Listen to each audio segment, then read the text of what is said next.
طالبان ورونو دا ود البنات په عربو کې څنګه را پیدا سو؟ ود البنات د نجونو خخول. طالبانو د نجونو خخول داسې چل وسو. دا یو سړی نعمان ابن منذر نومیده. نعمان ابن منذر چې وغار على قوم فصبا نساءهم. نعمان ابن منذر په یو قوم باندې حمله وکړه، دغه قوم ښځې ونیولې ټولې چې رای وستلې. نو په دې کې یوه نجلۍ د قیس ابن عاصم لور وله. نو بیا د قوم او د نعمان ابن منذر بیرته صلح سره وکړه. صلح چې وکړه هغه ښځې بیرته ورکړلې، ټولې ورته تسلیم کړي. د قیس ابن عاصم لور ویلې وی زه چې چا سره یم بیرته له دنه نه ځم. او دا د غټ سړي لور وله، د سیو خان و ملک د ده لور وله. ستی د خان و ملک ویلې څومره چې ورته ویلې وی صلح مو کړې ده، زه خپله نه ورځم.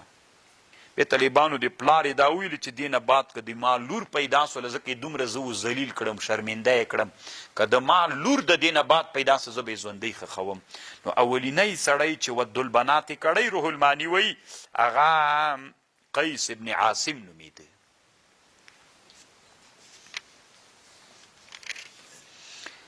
وقالوا هذه انعام، وقالوا دوی وایي هذه انعام دا چرپایان دی، وحرث کخ دا، حجر دا بنع دا، ممنوع دا، لا يطعمها نیسی خوڑلی مگر الا من نشا مگر چاہتمو چی خوکسی بزعمهم.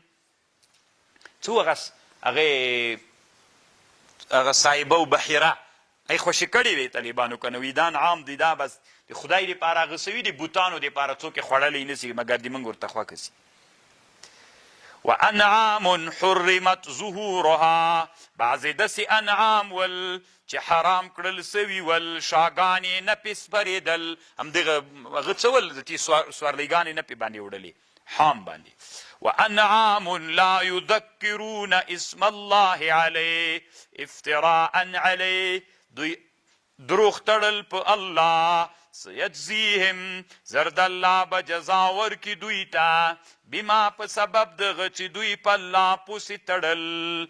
وقالو دوی وویلې ما فی بطون هذه الانعام، هغه چې په بطونو د دغه انعامو کې دي، خالصة لذکورنا ومحرم علی ازواجنا.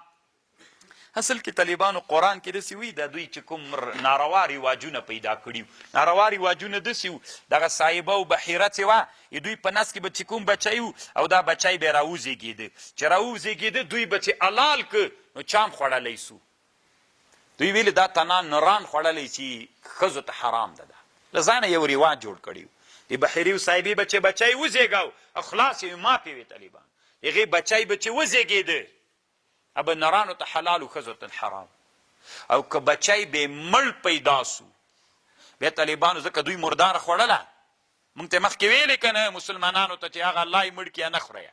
نو چې مردار به صاحبې و بحیرې نه پیدا سو بیا به یې ویلې دا ښځې ته هم حلال ده، نرانو ته هم حلال ده، ښځو ته هم حرام.